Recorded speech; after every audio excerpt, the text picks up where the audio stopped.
Welcome back to smScreen, your go-to channel for in-depth reviews and cinematic exploration. Today, we're diving into the eerie and culinary-themed thriller, House of Spoils. It's a film that mixes ambition, isolation, and supernatural elements. But does it serve up the perfect dish or leave us hungry for more? Let's find out. House of Spoils stars Ariana DeBose as a chef who lands a life-changing opportunity to open her own restaurant. But this isn't your typical culinary success story. As she moves into a remote and rundown estate to begin this venture, strange events start to unfold. The movie blends psychological horror and culinary ambition, but what makes it stand out is how it presents the haunting pressure of being a top chef, with the added spice of supernatural suspense. The film sets up a promising, atmospheric world. The creaky old house, its infested kitchen, and the eerie witchcraft-inspired garden, where chef finds exotic ingredients, all create an unsettling backdrop. The house itself becomes almost a character in the story,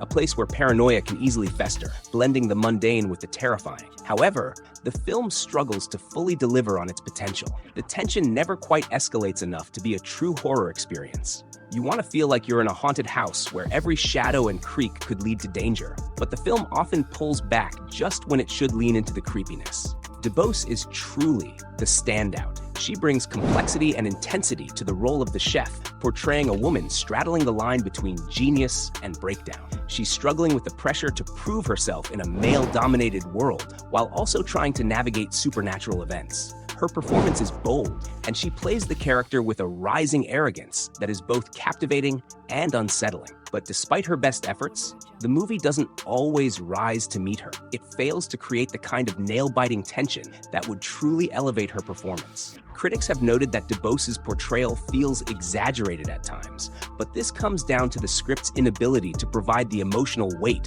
or horror elements that her character desperately needs. The film combines themes of ambition, culinary mastery, and the supernatural, but it doesn't always balance them effectively. The storyline is driven by chef's desire to succeed, but the haunting and witchcraft themes sometimes feel like distractions rather than integral parts of the plot. The witchcraft elements, in particular, are underdeveloped, with jump scares and supernatural visions that seem formulaic and fail to build genuine fear. In one key plot point, chef's food is criticized for lacking soul and risk, which ironically could be said about the film itself. It mirrors chef's internal conflict, but doesn't delve deeply enough into either the psychological horror of her breakdown or the supernatural scares to fully grip the audience. The most compelling moments are the ones that focus on culinary ambition, specifically the scenes where chef, along with her sous-chef Lucia, played by Barbie Ferreira, creates gourmet dishes from ingredients she finds in the estate's witchy garden. These ingredients blur the line between food and witchcraft, drawing you into a world where culinary artistry feels like casting a spell. However, the horror elements feel tacked on and undercooked, leaving the audience wishing for a stronger bite.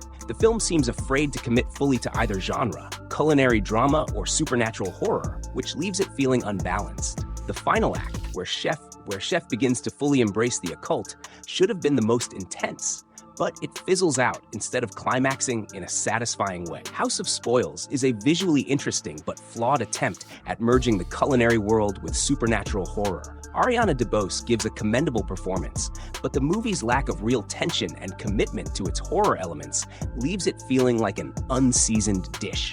If you're into more subtle, atmospheric thrillers that focus on internal pressures rather than outright scares, this could be worth a watch. However, if you're looking for something genuinely chilling, you might walk away disappointed.